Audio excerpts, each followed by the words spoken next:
Kantor Menteri Keuangan RI Purubaya Yudi Sadewa bakal digeruduk buruh perihal tuntutan penghapusan pajak jaminan hari tua alias JHT Kamis 9 Juli. Demonstrasi yang bakal digelar ribuan buruh di kantor Kementerian Keuangan itu dipastikan penasihat khusus Presiden bidang ketenagakerjaan dan kesejahteraan buruh yang juga Presiden KSPI dan Presiden Partai Buruh Said Iqbal. Said dalam keterangan tertulisnya Selasa 7 Juli menyatakan telah menerima tembusan surat pemberitahuan aksi unjuk rasa ribuan buruh yang akan digelar di depan kantor Kementerian Keuangan pada Kamis 9 Juli. Aksi tersebut akan diikuti sekitar 1.000 hingga 1.500 buruh dari wilayah Jabodetabek yang berasal dari Federasi Serikat Pekerja Metal Indonesia, FSPMI, Federasi Serikat Pekerja Kimia, Energi dan Pertambangan, FSPKEP, Serikat Pekerja Nasional alias SPN, serta sejumlah organisasi serikat pekerja lainnya. Said Iqbal juga memperoleh informasi bahwa KSPI akan ikut bergabung dalam aksi tersebut.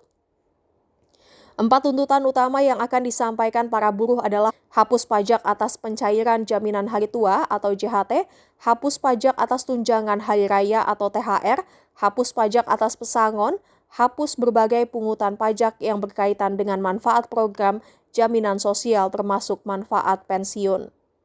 Menurut Said Iqbal, tuntutan penghapusan pajak JHT memiliki dasar keadilan yang kuat. Alasan pertama, dalam praktik di banyak perusahaan, pekerja menerima gaji yang terlebih dahulu dipotong pajak penghasilan atau PPh pasal 21.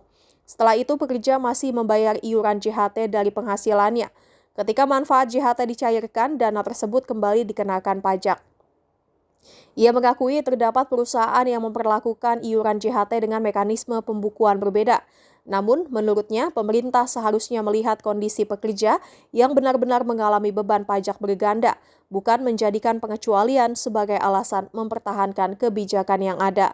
Alasan kedua, Said Iqbal menilai negara selama ini memberikan berbagai insentif perpajakan kepada dunia usaha ketika menghadapi kesulitan ekonomi seperti tax holiday, restitusi pajak, hingga berbagai bentuk keringanan fiskal.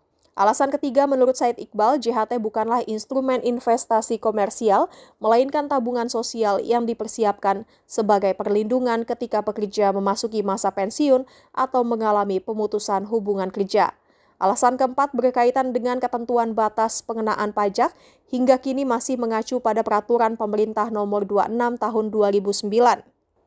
Dalam aturan tersebut, manfaat JHT sampai Rp50 juta dikenakan tarif pajak 0%, sedangkan manfaat di atas Rp50 juta dikenakan pajak final sebesar 5%. Menurut Said Iqbal, batas Rp50 juta tersebut sudah tidak lagi relevan karena ditetapkan sekitar 17 tahun yang lalu. Said Iqbal juga mengkritisi pernyataan Direktorat Jenderal Pajak yang menyebut hanya sekitar 5% peserta JHT yang terkena pajak. Data itu menurutnya harus dibaca secara utuh, di mana mayoritas peserta yang saldonya di bawah Rp50 juta adalah pekerja kontrak, pekerja informal, atau mereka yang masa kerjanya masih pendek. Atas dasar 4 pertimbangan tersebut, Said Iqbal menyatakan mendukung tuntutan buruh agar pajak atas pencairan JHT ditetapkan menjadi 0% tanpa membedakan besaran saldo JHT.